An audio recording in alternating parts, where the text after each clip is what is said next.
Здравейте, аз съм Тома Маровски и днес ще ви покажа една от тренировките ми за цяло тяло. Като първото упражнение, което изпълнявам в нея е лежанка с дъмбели, като това, което ме виждате в момента да закачам на ръцете си, са тежести по 0,5 кг и вероятно доста от вас се питат защо го правя. Причината за това е, че аз записвам всяка една моя тренировка от към серии, повторения и тежест и на следващата тренировка се опитвам да вдигна повторенията или тежестта, но в повечето случаи да вдигнеш по 2,5 кг на упражнение е доста, особено ако си по-напреднал.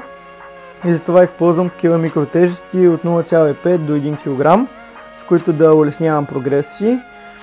Доста хора ме питат защо започвам точно с лежанка с дъмбели. Причината е защото харесвам мускулната група гърди и обичам да я тренирам в началото на моята тренировъчна програма. И втория въпрос, който доста хора ме питат, е защо предпочитам лежанка с дъмбели пред нормалната лежанка с лост. Ами основна причина за това е, че защото при лежанката с лост усещам напрежение в рамото, което преди години ми доведе сериозна травма, от която се възстановявах дълго време, но това е друг въпрос. И затова я смених. Ако и вие имате някакви проблеми и усещате напрежение в рамото при изпълнение на лежанка с лост, бих ви препоръчал просто да я замените с лежанка с дъмбели, лицеви опори с тежест или кофички. Няма да имате по-лоши резултати, ако не правите лежанка. Общо взето това са еквиваленти на лежанката и това е, което мога да кажа за това упражнение. Това упражнение изпълнявам 4 серии по 5 повторения, като акцента ми върху това упражнение е сила.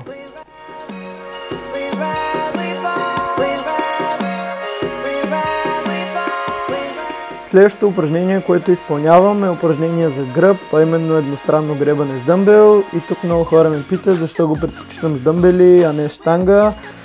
Причината е в това, че дясната половина на гърба ми се развива по-добре отколкото лявата и с цел да ги уеднаквя използвам упражнения с дъмбели, защото не знам дали знаете, но когато използвате упражнения с дъмбели, двете половини на тялото са по-склонни да се развиват еднакво, отколкото ако използвате щанга. Като съвети относно това упражнение бих ви дала да използвате ръката като кука, т.е. да не дърпате дъмбела с бицепса си, а максимално с гърба си. От това упражнение изпълнявам 4 серии по 8 повторения, като почивката между сериите е минута и 30 секунди. Като бих ви препоръчал да започнете с ръката, която ви е по-слаба.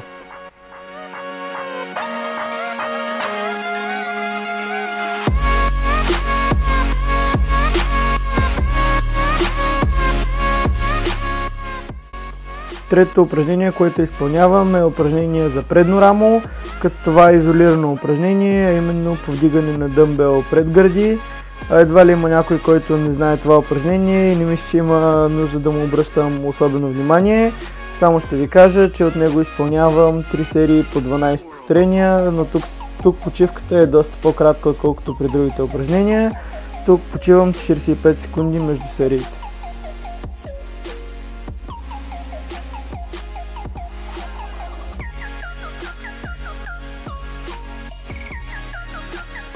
Следващото упражнение, което изпълнявам, е упражнение за гръб. Упражнението се казва пуловър на скрипец и доста малко хора знаят за него, но лично според мен това е едно от най-добрите изолирани упражнения за гръб, като работи изключително добре за широкия гръбен мускул. Друго, което искам да кажа за това упражнение е, че вероятно в момента ме виждате как се накланям главата надолу-нагоре. Аз всъщност не изпълнявам грешно упражнението, така трябва да се прави.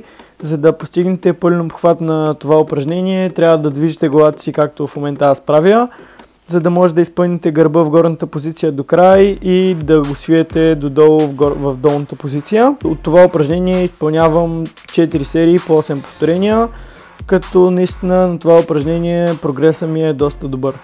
Забравих да кажа, почивката при това упражнение е 1 минута и 30 секунди между сериите.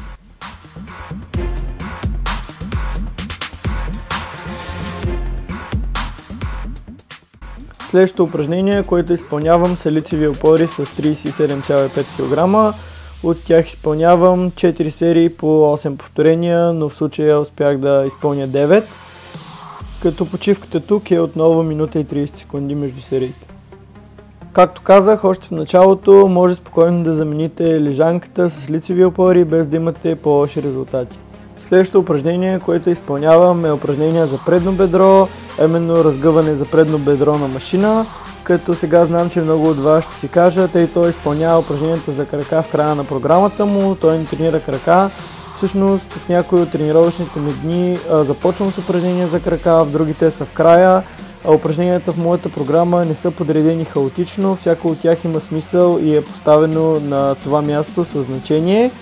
От това упражнение изпълнявам 4 серии по 12 повторения, като почивката между сериите е 1 минута. Следващото упражнение, което изпълнявам, е упражнение за трапец и странично рамо.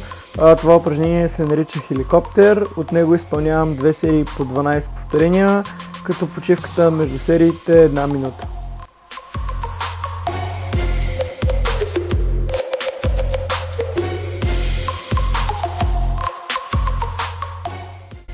Следващото упражнение, което изпълнявам, е разгъване на скрипет за трицепс. Това е едно от любимите ми упражнения за трицепс.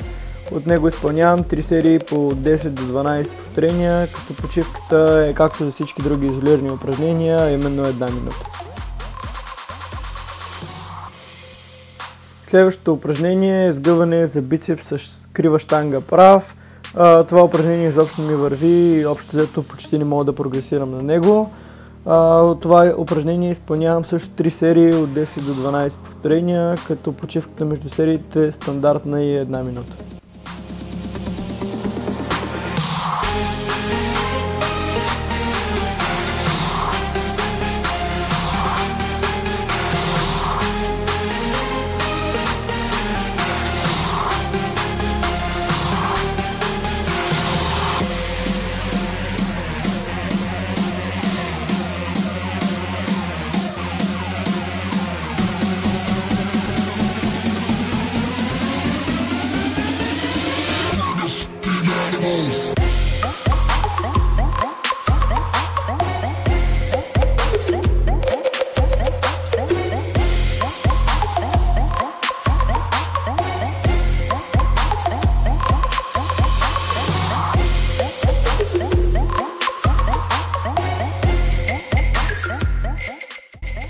След като ви показах моята тренировка и част от моята физика, между другото нямаш как да снимам краката, не за друго и очаквайте физик апдейт на краката ми в следващия клип.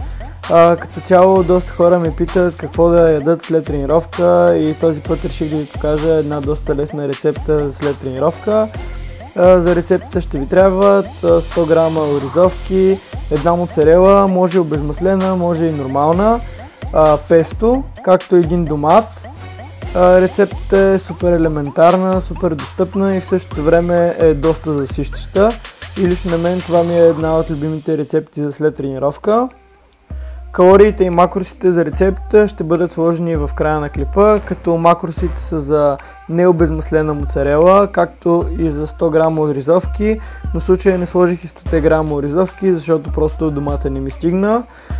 Друго, което исках да ви кажа е, че ако имате някакви въпроси относно хранене или тренировки, може да ми пишете в моята Facebook страница и ще се радвам да ви отговоря. Това беше от мен, благодаря, че ме гледахте и ако клипа ви е харесал и ви е бил по някакъв начин полезен, ударете един лайк и се абонирайте за канала ми.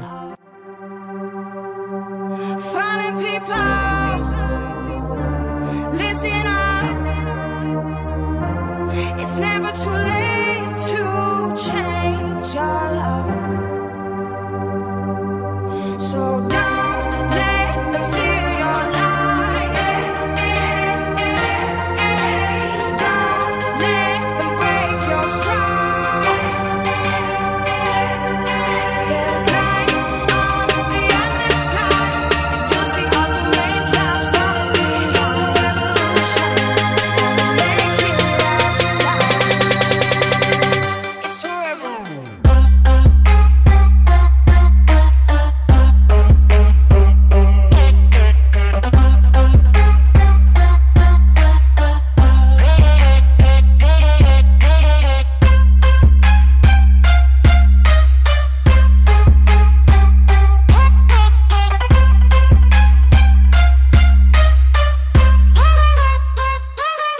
Work it, baby.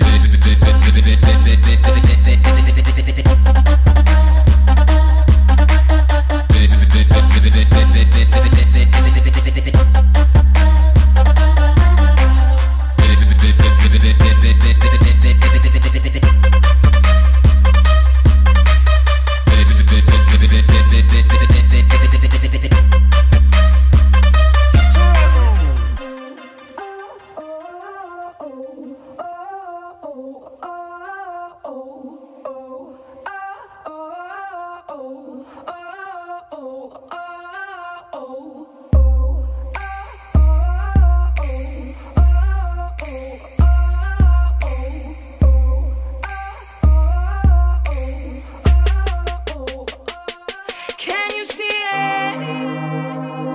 The worst is over. The monsters in my head are scared of love. Falling people, listen up. It's never too late to